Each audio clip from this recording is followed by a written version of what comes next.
ദേ വരുന്നു. അങ്ങോട്ട് ചോദിച്ചോളൂ, എന്താ ചോദിക്കണമെന്ന് വെച്ചാ. അമ്മാവാ, ഇയാൾ എന്തൊക്കെയോ പറയുന്നു.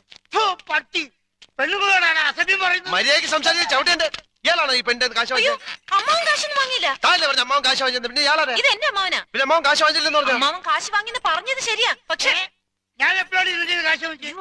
അമ്മാവൻ കാശ് വാങ്ങിന്നല്ല ഞാൻ പറഞ്ഞത്. പറഞ്ഞു അമ്മാവൻ കാശ് വാങ്ങിച്ചെന്ന് പറഞ്ഞു. എന്റെ അമ്മാവൻ കാശ് വാങ്ങിന്നല്ല ഞാൻ നുണച്ചിനെങ്ങാനും പറഞ്ഞാലുണ്ടല്ലോ. പിന്നെ നുണ പറയുന്നവരെ എന്ത് വിളിക്കണം? സത്യമാമെന്ന് വിളിക്കണം. ഞാൻ പറഞ്ഞത് നേര് തന്നെയാ. ഇത് എന്റെ അമ്മാവനാ. പണം വാങ്ങിയത് വേറൊരു അമ്മാവനാ. അയാൾ അയാളുടെ വണ്ടിയാന്ന് പറഞ്ഞിട്ടാ ഞാൻ കേറിയിരുന്നത്. അതൊക്കെ പോട്ടെ, ഇതൊക്കെ ചോദിക്കാൻ താനാരാ? ഞാനാരാണെന്ന്? താനാരാണെന്ന് തനിക്കറിയാൻ മേലെങ്കിൽ താൻ എന്നോട് ചോദിക്ക് താൻ ആരാണെന്ന്. തനിക്ക് ഞാൻ പറഞ്ഞു തരാം താൻ ആരാണ്. അമ്മാവാ, എന്നിട്ട് ഞാൻ ആരാണെന്ന് എനിക്കറിയാമോ താൻ എന്നോട് ചോദിക്ക്. അപ്പൊ തനിക്ക് ഞാൻ പറഞ്ഞു തരാം താൻ ആരാണെന്ന്.